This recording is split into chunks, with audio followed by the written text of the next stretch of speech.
Well, good morning, everybody. This is Michael Parrish. I'm the Senior Vice President of Client Development here at Halo Therapy Solutions. Here we are, another episode of Inside the Wellness Mind. I hope everyone is having a happy holiday, a safe, fun, and merry Christmas season. I am pleased to bring somebody that's near and dear to our hearts here at Halo Therapy Solutions. And by the way, I'm also joined by my colleague and close confidant, Jess. Jess is our sales and success manager. And so we have a special episode today. I know I say that a lot, but I guess they're all going to be special because everybody who pops onto this program is special in their own right.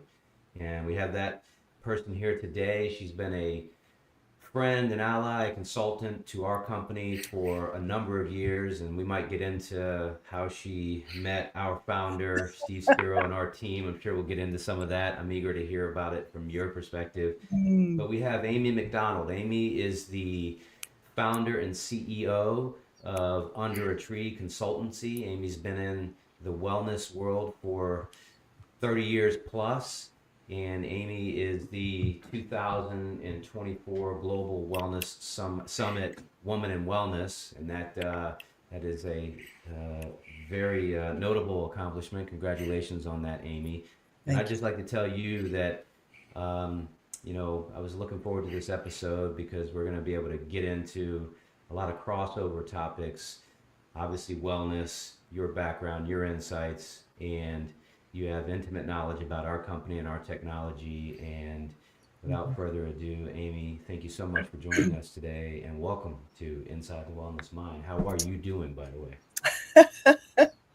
Well, thank you very much. And it's a pleasure to be here. And you can get into my wellness mind. Uh, Yep, that's it's what we're going to do. it's chaotic. So we can just go. Okay, good. Well, that's the title is apropos. Then I love it. Yeah, I thought so We got too. to get into your wellness mind because I've gotten into some minds that weren't necessarily wellness, but fitness and all kinds of other avenues. But yeah, all roads seem to lead back to wellness in today's day and age. So that Well, word. it's a broad term that encompasses, through my lens anyway, Hmm. encompasses a lot. Um, yeah. So. Well, I read a. Obviously, we all read a lot of LinkedIn. We see a lot of LinkedIn posts, and so I want to, using today's post that I saw from you, and it said you've been in wellness. I didn't know this, but I guess I should have known this. But it looks like it's 30 years plus. So take me back, if you will, 30 years ago. What drew you into wellness, and what were you doing at that point in time, and what was the inspiration for that that entry into this amazing world that we all know and love? Well, it starts 40 years ago. Okay. Yeah, I mean, 30 is sort of the published amount, but it's Which is longer than crazy that. because you're only 45. Yeah, How did you exactly. do I that? started when I was 5 years old. Um, so there wasn't any strategy to how I got to where I am. I mean, I think for a lot of us, right, that have been doing something for quite some time, we can look back and sort of see the progression of how we got to where we are, but it doesn't necessarily mean that we knew what we were doing at the time. And Mm, I really didn't know what I wanted to do with my life. I mean, I guess wellness was sort of an important part to me, but it wasn't called that at the time.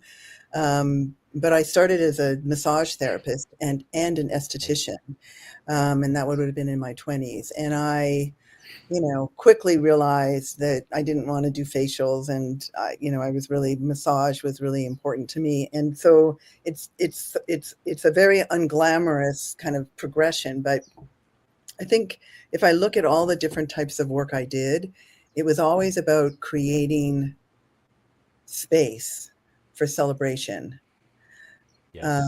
Because in my Love 20s, I that. was an event coordinator separate from doing massage. And so we would create these incredible one night or weekend events. And in some ways, what I do now is I'm creating stuff, although it's in the future, it's similar. Like, how do you create experiences that are going to honor and celebrate the people that are coming to whatever it is, right? And obviously in wellness, they're typically looking to optimize their life and the way they're aging. And so it was just a progression through my 20s. It was in my 30s where I moved to Mexico. I left Canada, ran away from the Wow. snow, and I moved to Mexico and convinced this owner of a small hotel in a very remote area that's still quite remote, north of Cabo, an area called East Cape. And I convinced him to give me his hotel because he would close Wow. every winter. He closed, and he said, we have really strong wind. No one's going to want to come to this hotel. And so we always closed. And I said, well, I think we can market this to desperate Canadians in the cold weather. And he said, well, they're not going to come because they want to be at the beach. And I said, yeah, but there's all this other stuff going on, right? There's the mountain villages and there are hot springs and all kinds of stuff. So I created all these programs of other types of experiences.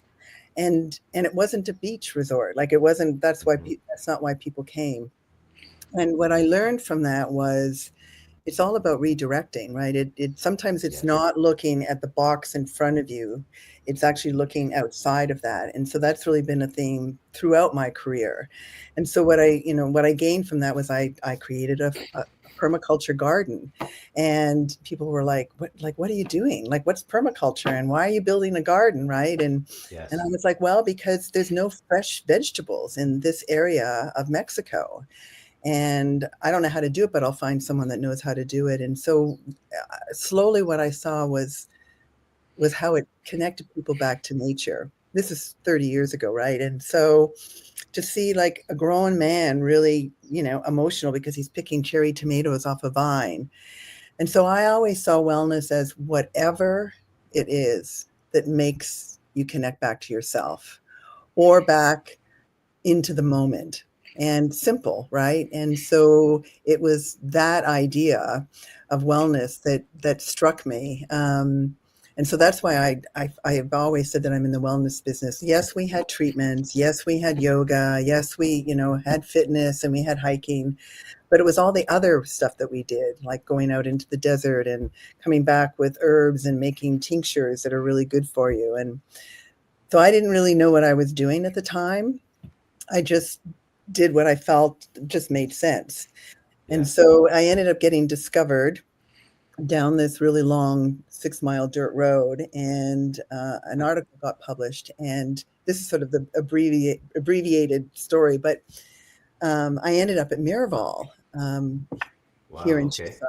I immigrated to Tucson, to the U.S., and what I loved about Miraval was, yes, it had a spa, but it had unbelievable programming, like a horse program and lots of different things. And because of that, I thrived in that environment, right? We created all kinds of experiences that brought people together, that got them to connect with themselves. It was all about mindfulness.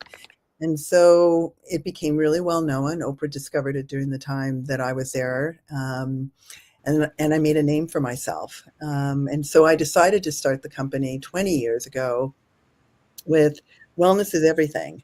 It's the person that smiles as you're walking down the Hmm. hallway, that's the cleaning person, or it's the maintenance person. Yes. Like, it's not, we can try as hard as we want to touch people, emotionally touch people, right? But it's often those moments. And so, creating an environment that is really present, I think Yes. is overrated. So anyway, so Miraval was an incredible experience. And so I hung up my shingle and went, I don't know why everyone isn't doing this. Why is everyone so focused on only fitness and only spa treatments when there's Hmm. all this other stuff, right? That I is love more it. that's more profitable. So anyway, Under a Tree took off quickly, and really What we was the what was yeah, the go ahead. inspiration for the name Under a Tree? Because that's a great name. Well, thank you. People thought it was crazy when I came up with the name. So the actual legal name of the company is Amy McDonald and Associates. Super boring.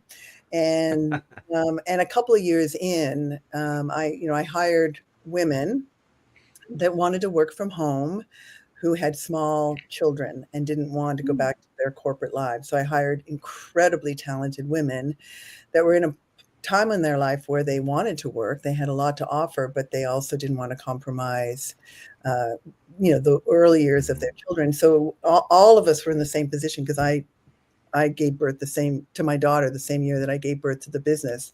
So anyway, I couldn't run that business without them. I never wanted to be alone, right? Because wellness is so complex and so diverse. And so I Yes. hired subject experts. And I felt fraudulent, like the company can't be called my name, right? Right. So I got clients together. I had, some of my team on the phone, and I had a woman that was a marketing person.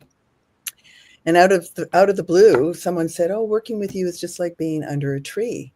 You feel safe, you feel heard." Okay. And I mean, it was as simple as that. I've always, Because because that's fantastic because I've always wondered about it. We're all busy and we're meandering through our lives and we have all yeah, these obligations. And then, we have our colleagues and folks that are important to us. And I've known the name of your business, didn't know the inspiration for it. I always wanted to ask that question. It's yeah, pretty cool. I Yeah. and now people really, I think, understand it more. But when you think about a tree, Hmm. through as a species, we've often run to trees to stay warm, to stay dry. There's a lot of biodiversity that happens under a That's tree, right. and I think of biophilic design, yeah, right?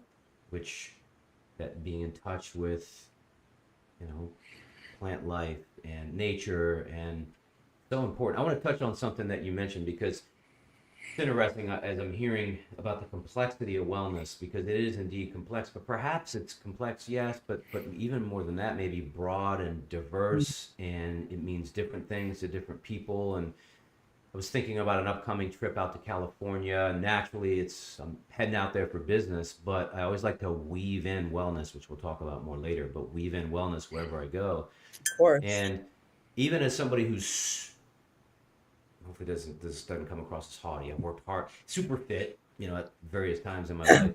It's always been important to me. But that's not the first thing that I was thinking about enjoying when I have a pocket of time out there. You know what it was? It's getting down into the high desert mountain ravine and getting down into the Mhm. desert wash, getting out into the crisp mountain air, no noise, just nature. And that is more for me cathartic to the soul than if I was to go find a gym somewhere, even though Ab- fitness is important to me. So Absolutely. wellness is so much more than just like you said, so much more than fitness. That's important, but that's Well, fitness is part of it. It's a really part of it, important part of right? it. Yeah, really It important fills a part. different cup of you, I feel. There's different cups that Mm, get filled, and silence and yes. nature is very different than moving your body and physical activity. So they're both Well, important. Yeah. Yeah, I love that, Jess. That's a great way to sum it up or to, look at it. So I view fitness as, for me, it's just been a necessity. It's a part of physical wellness, but it's not as Identity. meaningful to my soul as a desert wash Mhm. excursion where very few people get to step foot. Those kinds of things are they make me feel more well, if that makes sense, than more whole. fitness. More Yeah. whole, exactly. Yes, I love that word. What But a great word. sometimes fitness is a gateway. I think Hmm. about, in order to calm ourselves, right? In order to actually get deeper into ourselves and into whatever environment we're in, there's all that energy release that happens with fitness, right? So often it's the first thing to do, right? When is Hmm. to to work out, to sweat, to kind of push yourself, right? To get really focused on your body, and then it's easier to focus on everything else. Yes. Anyway, Right. fitness Yeah. is incredibly important, and it was so interesting over the years. For a while, it was like we had to have fitness, right? And then, oh well, we have to have a spa, and then fitness kind of took a back seat to these spas that we were building. And I'm going back, obviously, many years. And then all of a sudden, even pre-COVID, fitness started to get the prominent views, like, no, we're not going to have it in the basement, or like, here, we're going to have it right Yes. where there's a view. Like, it started to shift even before COVID. Mhm. And then we all know, of course, what happened with COVID when it comes to fitness, right? But it is absolutely one of the most important pillars of wellness to me. You know, speaking of COVID, there a thought surfaces in my mind, and so we'll probably mention Lisa Stimmerly at some point in time as well, and talk about her and her importance with her connection with our company. But one of the things that I heard her say a while back, and certainly it makes sense now with my purview and in my experience dealing with hundreds of wellness clients, let's call them. COVID. You mentioned COVID. COVID seems to have been, it seemed at the time we were going through it to be something that was, well, it was earth shattering in many Yeah. ways to businesses, to talk about a time period where you were forced into to shutterdom. We were kind of shuttered across the across the country and the world, and businesses took a hit. Wellness, fitness, a massive hit. But man, COVID has turned to have another side to it, which is it seemed to have been a slingshot that has now catapulted various industries. Do Yes. you believe that that springboard that it was, and it wasn't fun while we were going through it, but it seems to have caused a springboard reaction and a, let's say, a skyrocketing of interest in fitness and wellness and this resurgence and a commitment toward that. I, I I'll let you answer it, but my sense is the reason there's been this massive shift back into wellness and fitness, and these industries are growing like crazy now, is because I think that we were shuttered. We realized that we were on the treadmill of life. We said to ourselves, I believe collectively, that when I get the green light to go live my life normal again, when it's safe to do it, I'm gonna I'm gonna make sure that I have a life that's not just chasing a dollar bill. It's not just me being on a treadmill. I need to make and prioritize how I look, how I feel, my health span, my lifespan. I think that caused us collectively a world to reprioritize some things. What do you think? Oh, I mean, I totally agree. I mean, fitness in particular was the one thing that we could control, because there was so much out of control in all of our Mm-hmm. lives during that time. And fitness was accessible, right? I mean, even if you couldn't go to a gym, I mean, I remember trying to buy, I was living in Canada during that time, and I decided I wanted to buy equipment, and I called some of my connections, and they were like, "Oh, we're out of everything," right? Because we all started building home gyms, and Yes. um, and understanding how empowering it was to be able, to do that. And I mean, it's a silver lining. It was a wake up That's right. call. And obviously we didn't know the extent of any of it, of the hardship, but also of the silver lining of it. And I think at the same time, what was happening was technology, right? Because it was sort of the perfect storm. We came out of COVID with technology was growing, and even before COVID, we started seeing uh, sports performance, like starting to get clients calling and saying, we're doing an athletic community. We want one of the best, sports performance centers in all of Hawaii or wherever it was. And so there was a couple of things that happened, right? Just before COVID, the seeds were getting planted for the way that athletes recovered from Mm-hmm. fitness. All of Right. that started, right? Functional fitness was coming in. Like, fitness was already starting to percolate into something much more activated, than it had been traditionally. And so then when we went into COVID, that the technology continued to grow, right? And so people did, I mean, saunas were selling like crazy. And so I think and then with technology, we ended up coming out of COVID with all this touchless wellness. And then, even though we've Yes. had it before, now it really made sense, Yes. right? So I think it was Yes. technology. I think the consumer was starting to really want something different. They wanted to understand more of what the, high performing athletes were doing, but also how they were recovering. And so it was that trifecta of just the perfect timing. So when COVID was over and we were all released, first we wanted social, That's right. which I think is a trend that is not a trend. It's just here to stay. Mhm. But technology continued to grow, and so now fitness and wellness in general is much more accessible. So it's interesting. I mean, a lot of people think that fitness grew out of COVID, but it was already starting to shift. It was, yeah. So let me ask you this, because now we're on this topic. It's interesting too. I heard, and Jeff, let me know if you heard of this or not. I read about a study, and again, I'm going to put a Joe Rogan type of disclaimer out there. I know that everything we read is not necessarily entirely accurate, but I read it from what I remember to be a credible source. And so they did a study a couple of years after COVID, or perhaps during COVID is where it began, and it was called the Zoom effect. And so that was curious to me. I said, well, what is the Zoom effect? Well, what happened is we all started getting on Zoom, and we all know, because we're all looking at a camera now, that when we see ourselves on camera, cameras are pretty harsh. I mean, there's filters, and some Oh, we cameras are love better those than others. filters.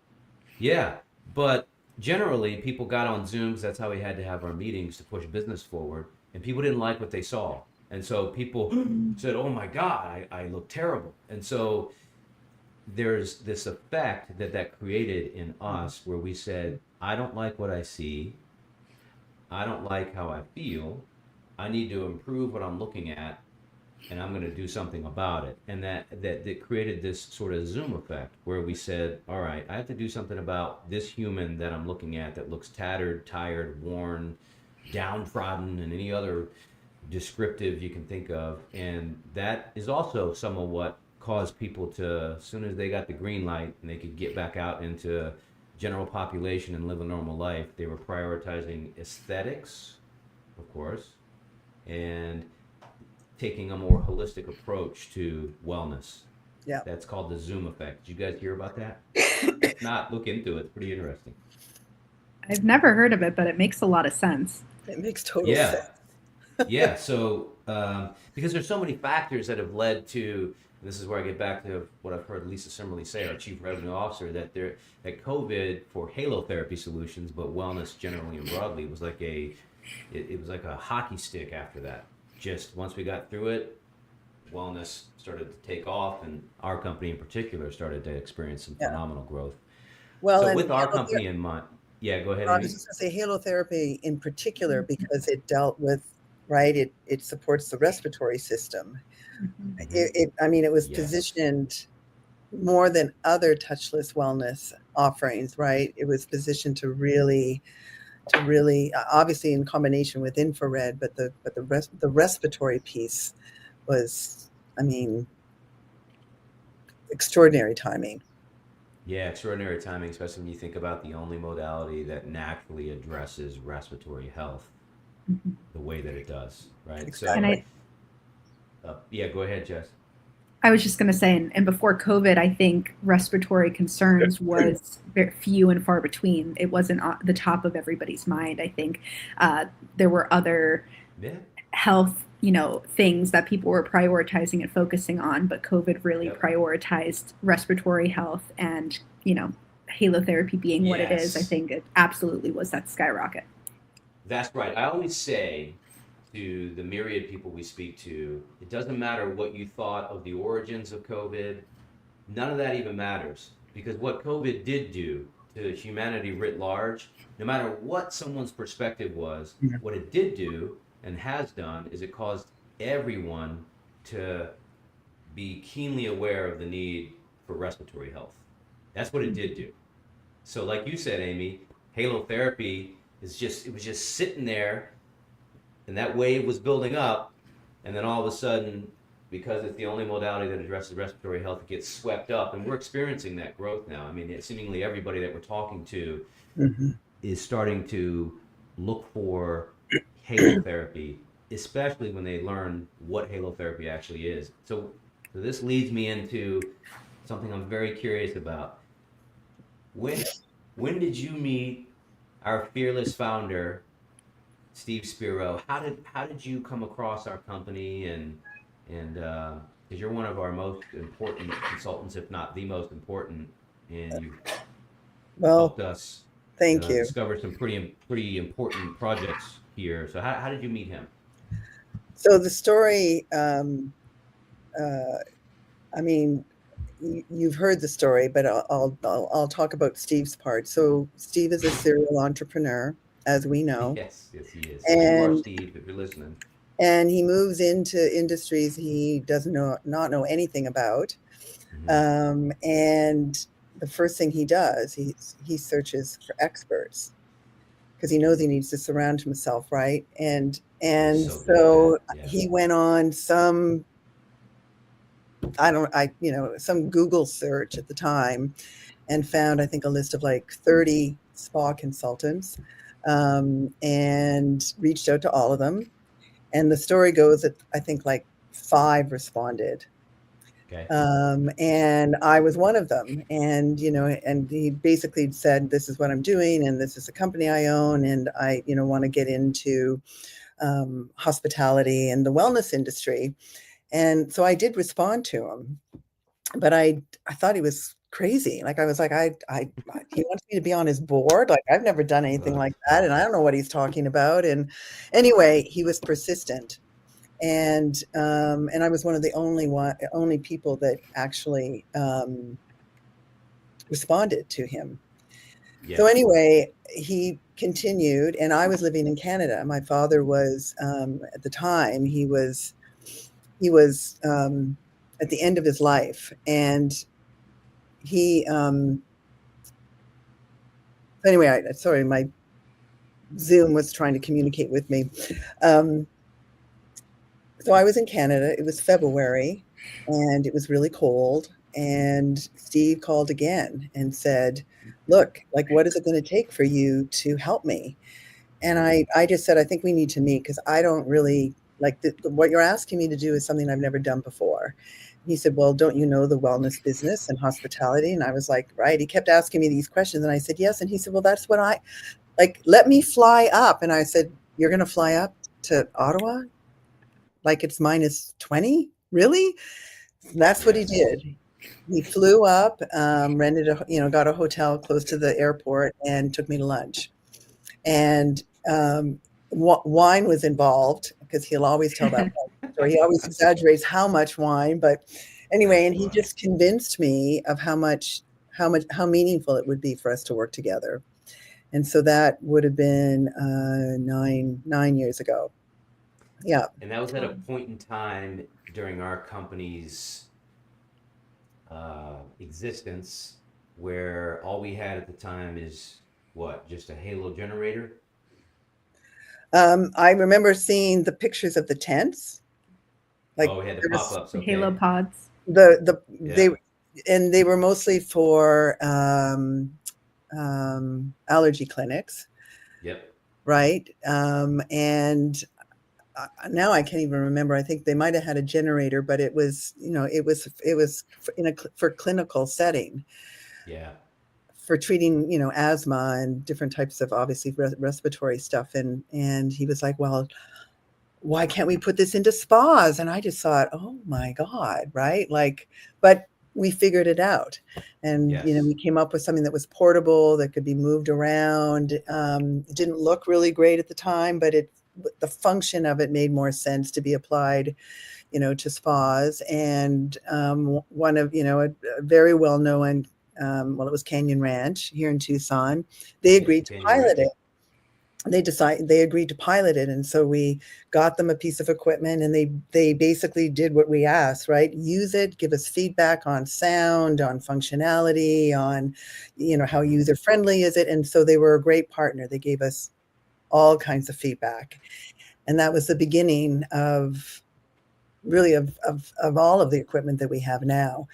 So we learned a lot, and it evolved, and it changed into different things. But at the same time, as a consultant, we were really looking for options for steam saunas.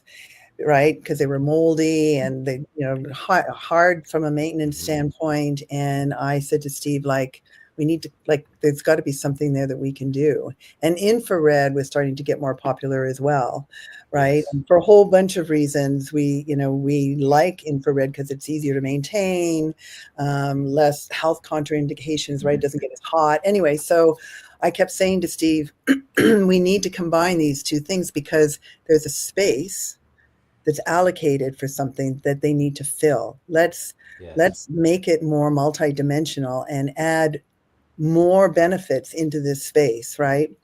Anyway, so that's when the Halo sauna was born. And I was adamant that, like, there has to be a way to bring these two modalities together. And of course, Yes. they, And, and isn't it amazing now that our Halo sauna, now our Halo Red's quick, it's nipping at its heels, but our Halo yes, sauna is still our top seller. That's starting to change rapidly with the advancement of our Halo Red technology, especially right, our Halo Red O2. But yes, yeah, people love our Halo sauna. So that's yeah, fantastic yeah, that you guys were at the tip of the spear.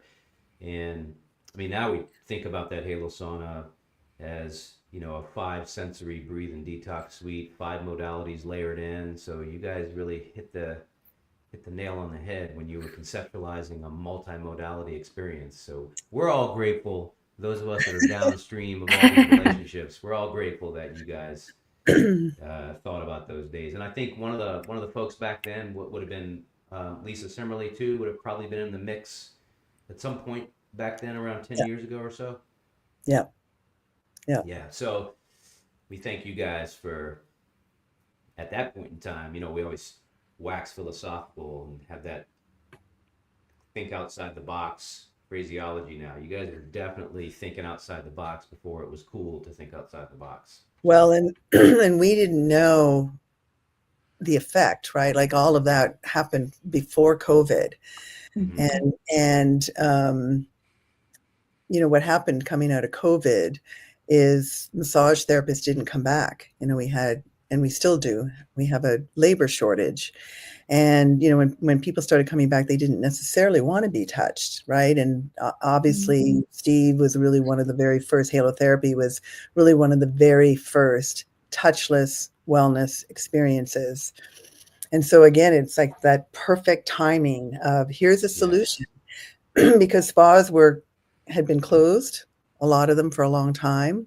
They were reopening, but the staff wasn't coming back. And most spas prior to COVID, 70% of their revenue, this would be global, Mhm. came from massage. And now that, like, right, they were labor dependent on delivering massage. Yeah. And so that was part of my argument, was you need to find other ways to deliver meaningful health benefits to your guests or members, or whatever kind of vertical.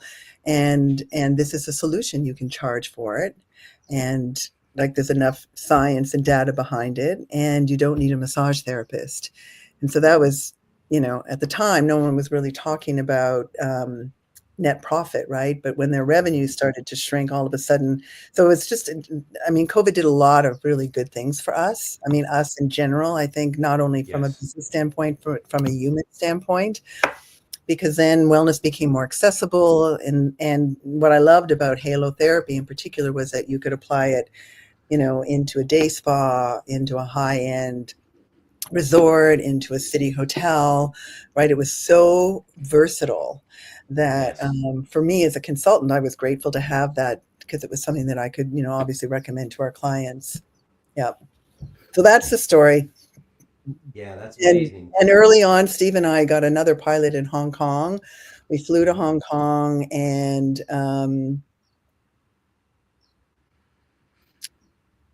oh my gosh, I'm drawing a blank on.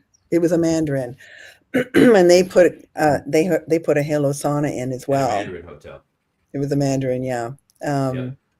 And again, it was one of those things where they wanted it to be private, so we were able to start to see the diversity. Yes, it could be something that was added on to a treatment, but it could also be a suite.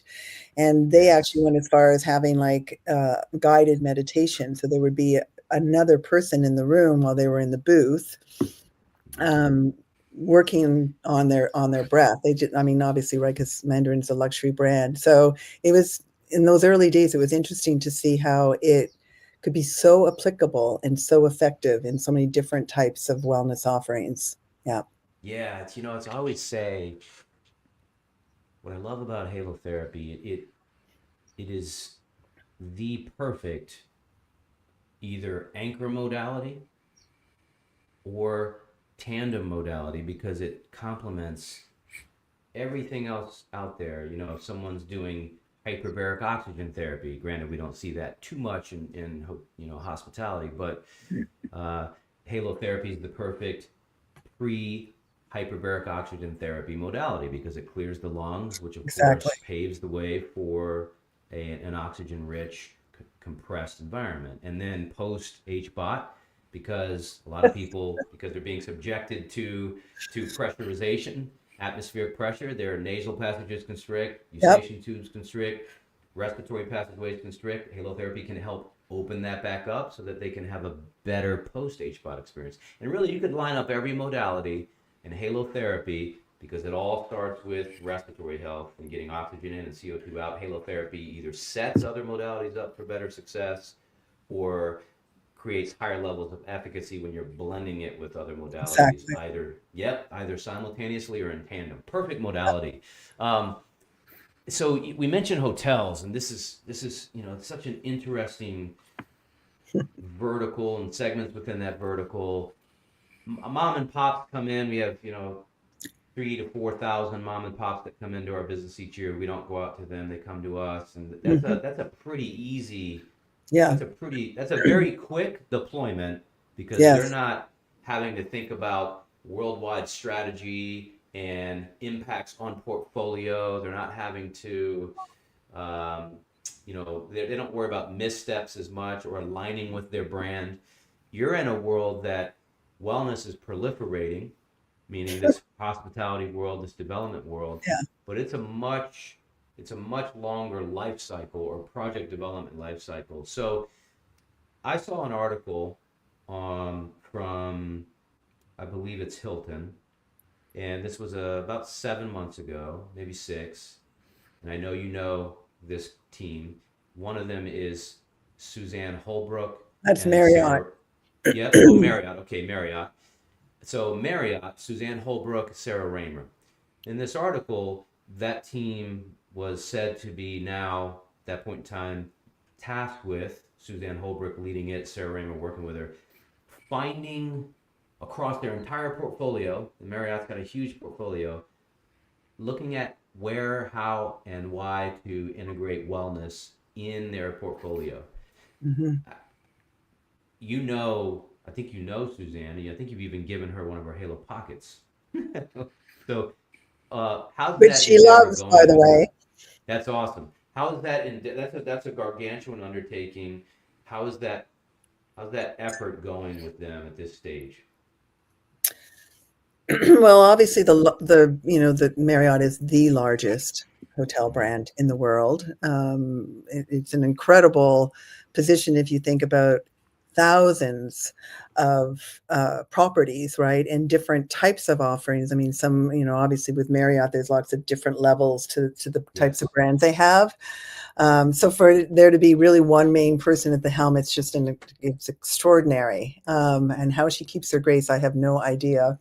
But brands, because of how large they are and the complexity, right? Because a lot of the brands are a management company. They're not necessarily the owners of that property, right? There's a lot of variables and decision makers involved. And so it's taken a lot longer. So, when I saw Suzanne's article, I was like, oh, finally. Because Yes. when Marriott starts to talk like that, right, then we know it's going mainstream. And I, one of the biggest things that changed was we don't design and have salons anymore. Like the days of, having your hair done or your nails done. I mean, now there's salons everywhere. Hard, not a lot of profit in them, hard to staff. And so because there's so many of those hotels that, because we used to always build salons, and it's the perfect Yes. space to be able to renovate into a more social recovery area. And so that's a lot of what the article was, right? Now, and we've been doing that for, probably 10 years, looking at space, right? Existing properties that want to be more relevant, and obviously more profitable as well. And so this, recovery, this touchless wellness piece has really been a part of that.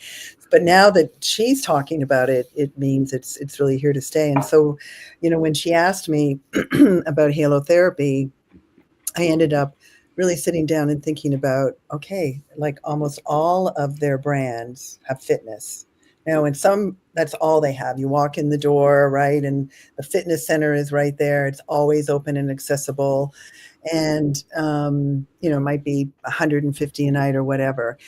But even they can have, like those particular types of properties could have a halo red. Right? Yes. They're automatic. They don't need That's right. staffing. And how great it would be. You've been traveling, right? It's late at night. The fitness center is open. And, so I basically just came up with, here are all the different types of ways you can use the halotherapy products based on if you're super uber high level, like a 5-star, or whether you're, a travel That's lodge right. next to an airport, right? And so, that's what we're talking about right now, is just the versatility of it I love across it. all of their brands. So thinking along the lines of Marriott, of course, like Hilton and other big names, they have everything from corporate owned, let's say, crown jewel assets that are usually corporate owned. They have Marriott flags where they themselves don't own the property, and it's in essence like a franchisee franchisor relationship. A property ownership group or a real estate investment trust might have Hmm. 5 to 10 hotels, and maybe two of those or three of those might be their hotel, but it has a Marriott flag. It's a Marriott. So how do you see, because that can create gaps in adoption.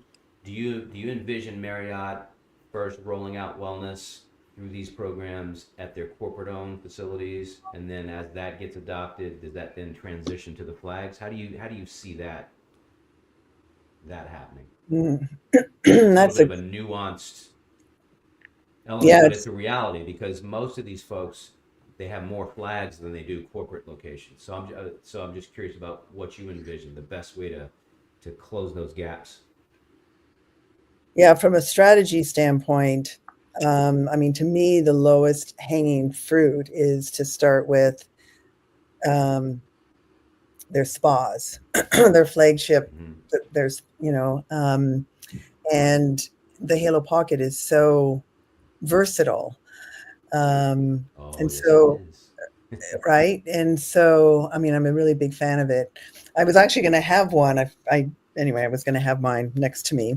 Um, that to me is the easiest way to kind of to introduce halotherapy, in as an add-on in treatments. I mean, I even thought about, and this isn't just for Marriott, but um, what they really want to do is they really want to understand their member, right? All of the large Hmm. hotels have pretty extensive memberships, and so, one of the ideas I had was, that members, if they reach a certain tier, actually get a Halo Pocket, That'd be great. right? Because then what you're doing is you're exploring how they respond to it.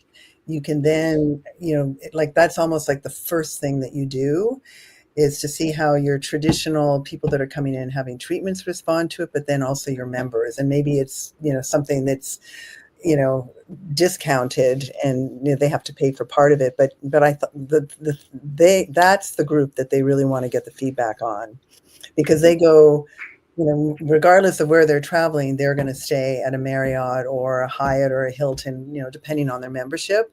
And so if they're at that high status, they're going to be really honest and give you really great feedback. And then I think with that feedback, you can then decide, okay, what type of halo therapy product do I need, right? But I think that would be what I would probably start with. Yeah, because you're go giving ahead. a gift, right? You're giving the gift of health to your very elite members and requesting that they give you some feedback. And typically, I mean, I know myself with American Airlines, right? If they send out a survey, I'm going to respond because I have a relationship, right? They're my trusted travel partner. Yes. And so I don't know what the strategy will be for Marriott or some of the other large brands, but through my lens of understanding, if we start with the consumer that's loyal to that brand, we're going to get the greatest feedback and insight into how to penetrate deeper into the brand.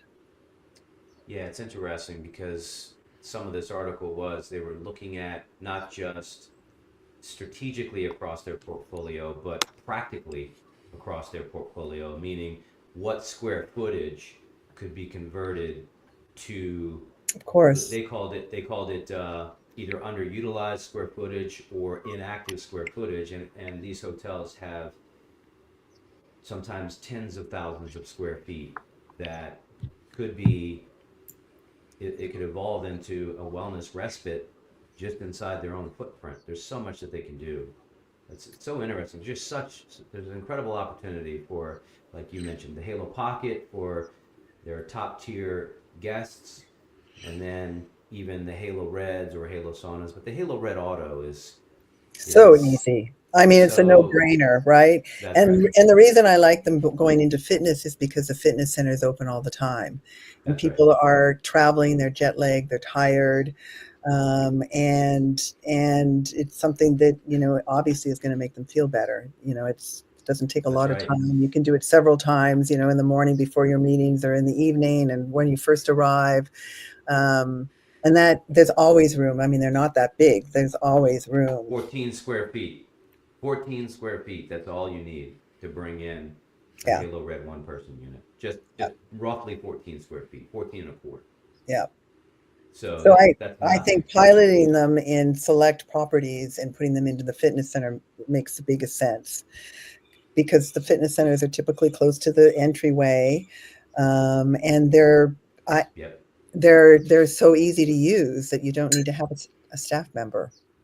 That's right. Which is why fitness is starting to take off for us as a company because the Halo Red in particular is just perfectly suited for those high value, in this case, high value, low price, or big box or full service gyms that want, as you said, attendantless wellness, low maintenance, high utilization, throughput, get people in, get people out. You know what I always say too? What I love about Halo Therapy is I always tell people it's going to be the most, and for anybody that's listening, it's going to be the most sanitary wellness piece of Environment. equipment that you can find. Because, of course, salt's constantly deactivating and destroying virus and bacteria and eliminating microbe activity. And so you have this environment that it sanitizes during the session, so you don't have to do a ton or if any sanitizing after the session. So it's just so perfectly suited for Agreed. environments where Yeah. And general populations are. you don't have to, I mean, for me, when I'm looking at, at designing, Mm-hmm. I'm always thinking about the areas that people are naked and the areas where they're clothed, right? And Yep. when naked means that you're going into a locker room and you're changing into a robe and you're going and having a treatment, right? And so what I love about Halo Therapy, red light and the infrared, I mean, is you get a lot of health benefits with if it's at the front end. You don't have to go into a locker room, right? So that's part of why it can go into an area that's after hours, as opposed to having it buried into the spa where it's Mm-hmm. fixed hours. Um, so anyway, I like it because it fills a need for areas that are social and areas where everyone has their clothes on, even if it's just fitness. They're Yeah, not in a robe. speaking of social, so Alchemy's House is um, a company that's bringing Mhm. social wellness into the hospitality world. Dana Cook, I believe, is the CEO name.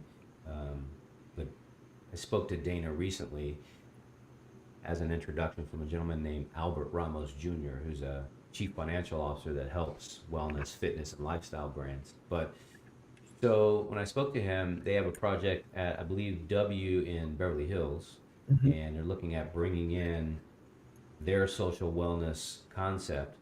Exciting project, but the Halo Red is something that he was certainly interested in. He views it as a way to have sort of that premier access because they're going to bring in a number of social elements, but Yep. he's going to probably put the think about putting the Halo Red in that premier area of that wellness experience. Um, but yeah, whether premier or otherwise, there's so many uses for the Halo Red. So let me ask you this: so it's no short accomplishment to be the woman in wellness for 2024 at the Global Wellness Summit. I mean, maybe that's a reward of 30 years. You probably maybe it's a long time coming, but what are there's a lot of power in those rooms because I've been to one of those summits. What's that world working on, driving and pushing across the United States and around the world right now? What do you guys focus on there in the worlds of hospitality and wellness as a whole? So the focus, I would say right now, is on this new term longevity that has Mm, come out of nowhere really. And so that's what the last year has really been focused on. And, wellness really drives hotel occupancy, ADR, it flattens seasonality, right? It does a lot for the hotel business. But what it does for real estate and what we're seeing as far as the increase in the sale value, right? The retail value of a home is 10 to 30% more if wellness is built into it. So that's really the conversation is how do we continue to offer wellness in a meaningful way for hospitality, but also for real estate and for mixed use as well, yes. because most projects now have both. And so longevity came along, and everyone's like, "Oh, that's great. That's what we're going to do." But to me, wellness has always been about longevity. We're in the business of optimizing aging, right? It's not Yes. as sexy as the word longevity, but that's what we've always done. And so longevity is, I think it's an accumulate. It's almost like the evolution of what we've been talking about, right? We had COVID, and then performance and biohacking and recovery Hmm. came along, and so now we're kind of moving into this longevity, which is obviously uh, more medical, more diagnostics Yes. involved if it's done properly. And so that's what they're really talking about is where does longevity fit and where is wellness in longevity? I was just Yes. in Dubai at a conference, the same conference from the one that I was in last year, and it's sort of the wild west. There's a lot going on. Everyone wants longevity, right? And so we see even the brands trying to bring longevity in, and the pendulum often swings really far before it comes back into balance. And so right Hmm. now everyone's like really excited about longevity, but the truth of it with my crystal ball is that it's going to come back into balance, right? Because at the end of the day, it's sleep, it's nutrition, I love it. it's exercise, Yes. right? um, Yes. and it's it's what we've always been talking about, and to a certain extent, it's everything in moderation. Maybe Hmm. No, extreme you're right. moderation, right? And so when I hear everyone talking and they're not talking about our spiritual and mental health, and I we're love not it. talking about sleep, Yeah. which is Hmm. foundational to everything.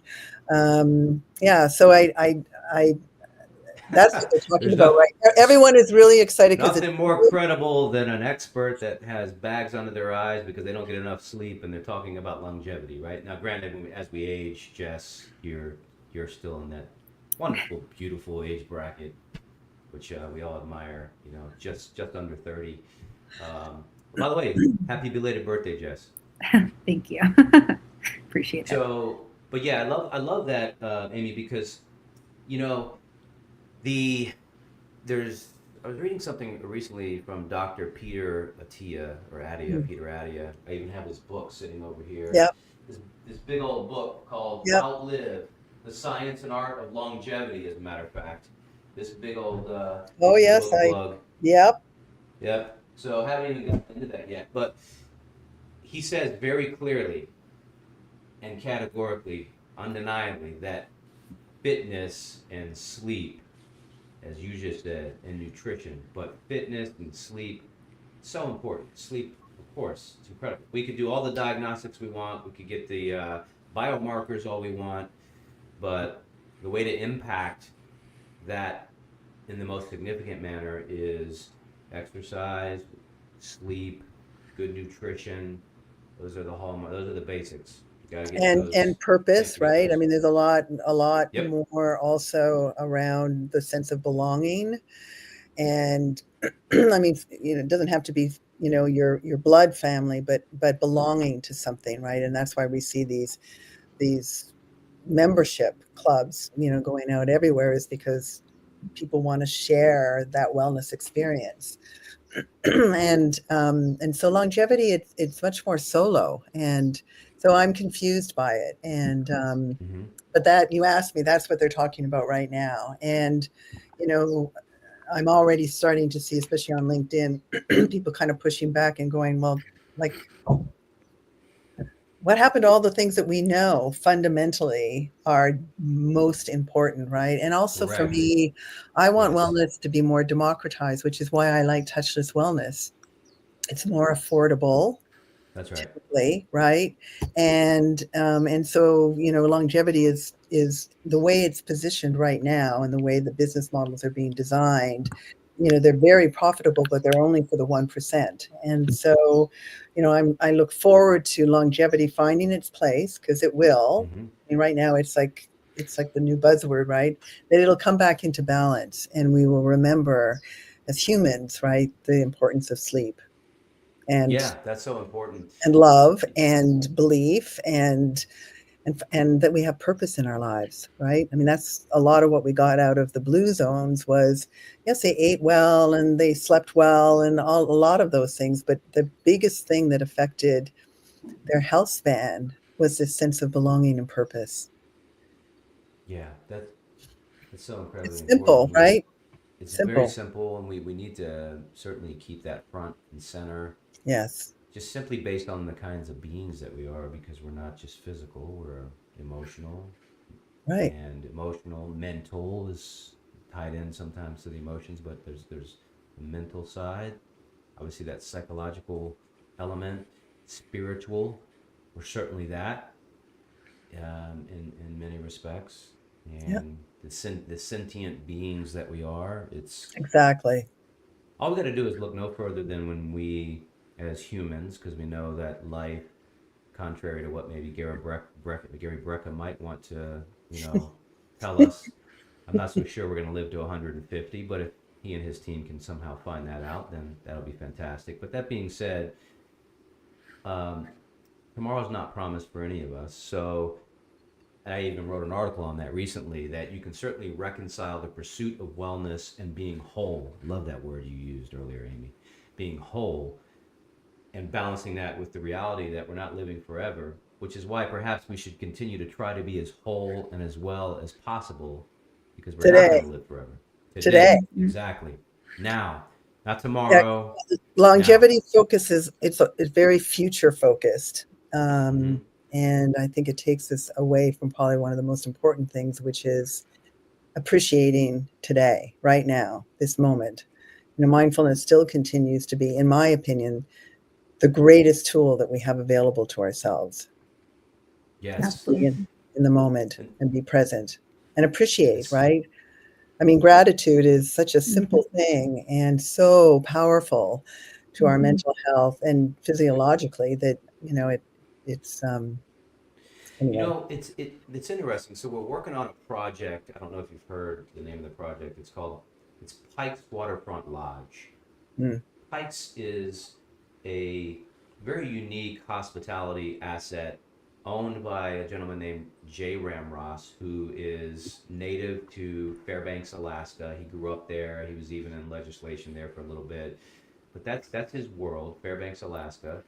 And he has this very unique hospitality asset, and it looks like a lodge, and it's right on a river. And during the winter, you see sled dogs going across the iced over river, and during the winter, which is now, you'll have snowpack to the tune of five to Yeah. six feet, and it's very frigid temperatures. But he's going all in on wellness, but also experiential and meaningful and um, somewhat spiritual experiences for the members that come. So he's bringing in. Speaking of our equipment and wellness, they're doubling down on wellness. They originally were just going to do a salt generator in a room, but now they're taking orphan spaces and they're going to have a guide. You go upstairs, there's a crystal lounge. They're knocking out 3 hotel rooms. They're having backlit Himalayan salt brick, and you're going to have some hot teas, and there's a nice crystal structure with some chromotherapy in these crystal structures. And then you will go into a experience where you have hydro massage, and then there's the halo sauna in there. Then the very next room through arches is a salt room, which will be an aurora borealis experience, because he wants Nice. people to, yep, he wants people to get really in touch with Yep. Alaska. And they're going to have this native Alaskan voice talking about this journey of, believe it or not, the fish and a bear, and it's just with a native Alaska voice.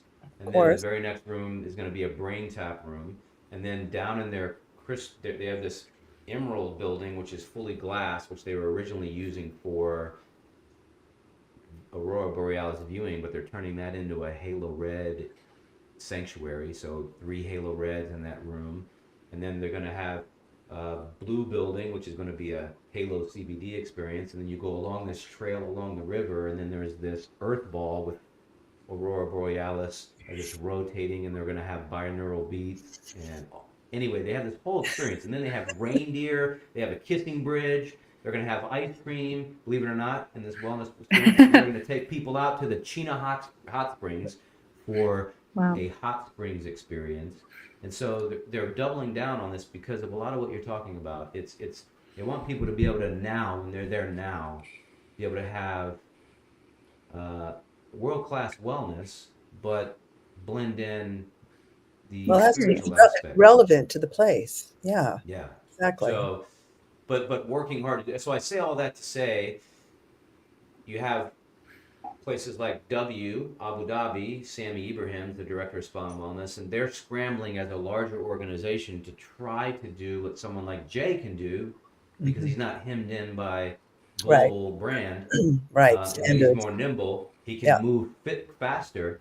Yeah. How do we get the larger brands? Maybe they will never move faster. How do we get them to move faster or move more strategically? I don't know that it's possible, because of the complexity and the volume and the scalability, right? And the diversity within one brand. And so they are moving. It's just slower. That article was really extraordinary. That Suzanne had written, that's the interview that Suzanne did, because that's the largest brand really making a statement about wellness. So they're moving. It's just, it's slow. I don't know that we can speed it up. Yeah, and I think that's such a great point that you make. I think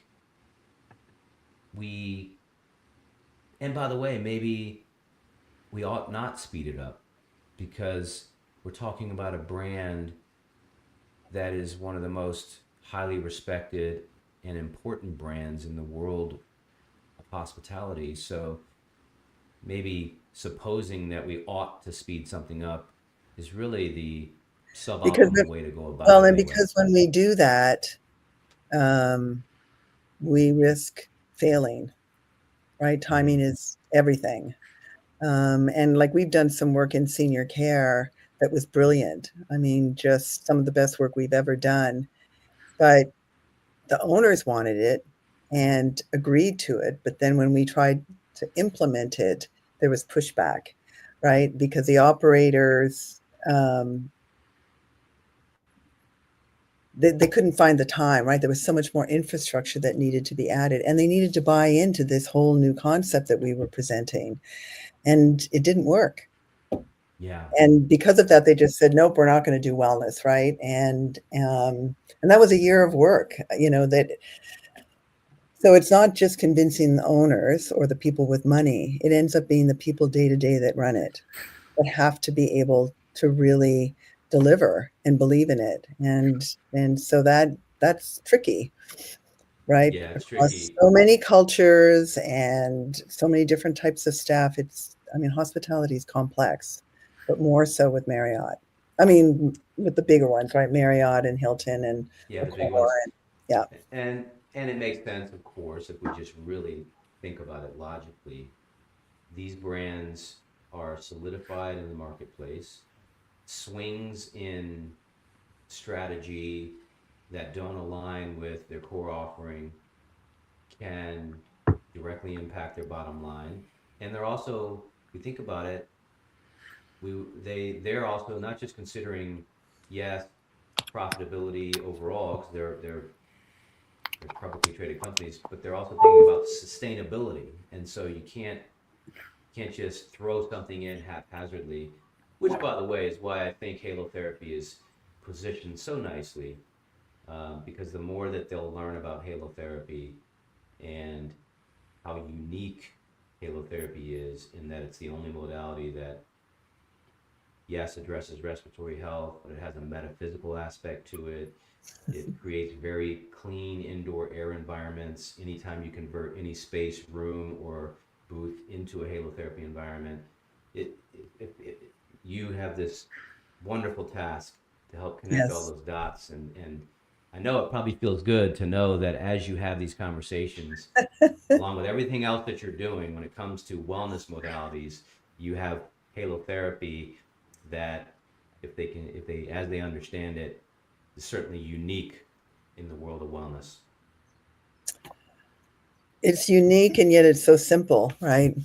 Mm-hmm. It took a long time for people to understand that halotherapy was not a salt room, right, without a Yeah. generator. And I think that that's still one of our obstacles is just the education piece. But it's obviously it's come a long way, but it takes time. Yeah, it's speeding up. Yeah, man, that's such a great point, because yeah, I'm probably going to talk to somebody today that's going to come in and bounce the question off of me that goes, so let me ask you this: if I put some salt brick on a wall, that's salt therapy, right? I mean, we still get folks that are presuming that Of that's salt course. therapy, and um, yeah, so that's such a great point.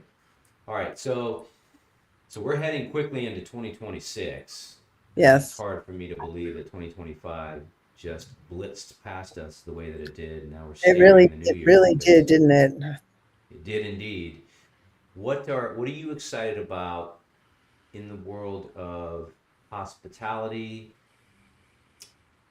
uh, you know, multi-unit, the development world, the mixed-use space? What projects are you excited about in 2026? Um, I think it's a couple of things. I'll right now I'll talk a little bit about some of our current projects. Um, Yes. I Yes. love seeing, and most of our clients are private. They're private owners.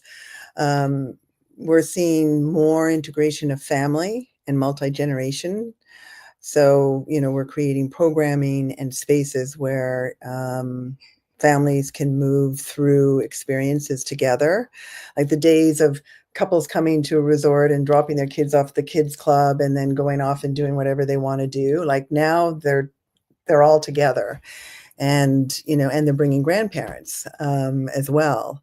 So that to me is really exciting. I've always sort of looked at wellness as, for many, many years, we were focused on the 35 to 55, right? This is before COVID. Yes. And I kept saying, yeah, but so much of what we do is applicable to people that are 65, 75, 85, right? Like moving into more of the senior care piece. But also so much of what we do is also for like what are we doing about teens? Like what are we doing, Mm-hmm. right? And what are we doing for children and for families? And so we're really looking at all of that. And halotherapy is helpful, um, because it's something that a family can do together.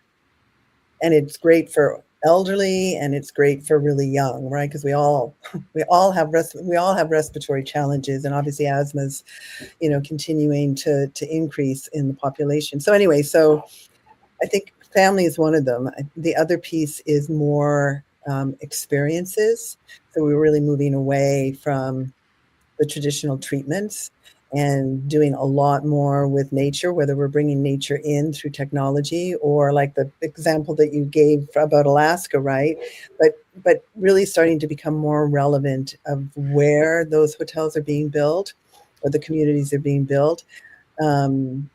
Membership is huge, and right, we want to be social, and the days of separating the hotel guests from like the locals, that's been over for a long time now. Everyone wants to come together, and so um, the social and sharing wellness experiences, bigger saunas and bigger groups, right? And I think that Gen Zs and Gen Xs in particular are driving a lot of this, which I'm very grateful for, by the way. And then the other thing that I really want to see is more focus, and this is what's happening. More focus also on planetary health, because I think that the younger generations are much more attuned to that. And so, we are going to, I believe we're going to see more and more of these independent properties coming along that are, solar powered. I mean, they're very regenerative. They're, built to really regenerate the land, not just kind of rape everything, take everything away, and then build, right? So it's a much more holistic conversation that's starting to happen. And it's always the independents that move more quickly, right? Because they don't have the brand standards and all of the risks that the large brands have. But that's what we're seeing is more inclusive, more accessible. And when I say inclusive, not just from a financial standpoint or from a cultural standpoint, but more inclusive from the standpoint of families being able to do stuff together. So that's sort of just a snapshot of the projects that we have, and this is ranging from Mexico to Croatia. I mean, it's really across the board, similar shifts. Yeah, that's I love that because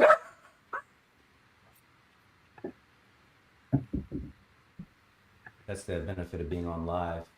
Hold on one second.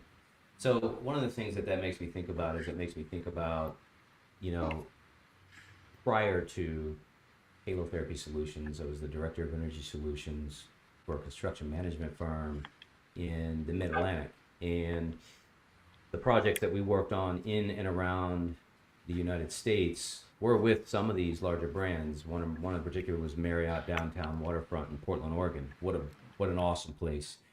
Mm-hmm. But even then, and this was 13 years ago, wellness, creating healthy indoor spaces, and thinking about how to, let's say, optimize the experience for the guest. It was top of mind then, and so I know we can suffer from this phenomenon where we sort of have this recency bias and think that maybe wellness has been sort of this amazing thing that's been happening in the last 5 years just because of how it's exploding. But if I trace it back to even myself just 13 years ago, I remember now hearing wellness and indoor air quality and still even then trying to cut through silos and how to bring in fitness and how to create a better experience. So Right. it's interesting as I now harken back to that. Yeah, I remember those conversations. I was mainly thinking about electricity and reducing their spend to make them a more profitable Yeah. asset, but wellness was top of mind for their facility managers, for their general managers, obviously their management teams. And that's the space you've been in for 30 plus years. And here we all are now, kind of on the tail, your tail, you were on the tail of your coat saying, hey, hey, I was always a little bit ahead. yeah, And it's really very gratifying to see how it's evolving now. Um, and it's never been more exciting than it is right now. yeah, it's super Touch exciting. more people, to offer better health, not, you know, to be more inclusive is really important. I got one question for you before we wrap. When's the last time you spoke to Richard Gere? I haven't spoken to I haven't spoken to Richard since the interview. We have a mutual Okay. we have a mutual friend, and so I keep tabs on him. I know I know where he's traveling, and he launched a movie, which name I'm not going to remember now, but it came out just Yeah. a couple of weeks ago. But I'm hoping to bring him back to some of the events, just because his presence in and of itself is just Yeah. extraordinary. And the work that he's doing in Mexico, in particular, following that story, I think of basically a watershed story, right? So they're buying, they bought a large piece of property, not just him. I mean, it's a group, but they're really looking at what happens at the beach and how it affects the top of the mountain, and vice versa, and everything in between, right? So looking at the land and the culture and the flora and fauna and everything is sort of one unit, but also how it changes and affects itself depending on where it is in that watershed. And so I'd love to get them to come back and talk about, 2 years later, where they are, and what and the learnings, like what have they learned from it, right? Because he's Yeah, very that would be great. I remember that now. I remember that. That was a great interview that you had with Richard Gere there in New York and near Times Square. yeah. And I remember hanging on to every word. I think that'd be a great follow-up interview to see how far they've come, see what they've learned, and you keep us notified about that. 'Cause I know Of course, I'd love of to course. see that That's interview. Maybe even attend it in person. Get him over here, back over here to the United States, and I'll come. Yeah, I mean, he moved to Spain. Yeah. And is quite vocal about not happy with sort of the state of our country, but of course he comes back. So Yes, of course. I'll keep you posted. Keep me posted. Well, Amy, That's it's been a pleasure having you on, and you know, as I suspected, an hour wasn't going to be long enough, which is why we went an hour and a quarter. We're going to have you on in 2026 any sometime. anytime, anytime. Yes, It's really a it was pleasure, a and yeah, yeah, it was a and nice thrill. to meet Jess as well. Yeah, it was so nice chatting with you. Yeah, great chat. Thank you so much for your time, Of Amy, course, for your my expertise. pleasure. Thank you so much for what you do as an advocate and a consultant for Halo Therapy Solutions. And thank you for taking us down, through a trip down memory lane. I say memory lane, but I didn't know a lot of those fun details. So it's been a pleasure having you on. I look forward to having you on in 2026 sometime as well. Good. I look forward to that. Thank you, and happy holidays. Happy Thanks so holidays, much, Amy. everyone. Happy Enjoy the holidays. rest of your week. Thank you. Bye-bye. Bye.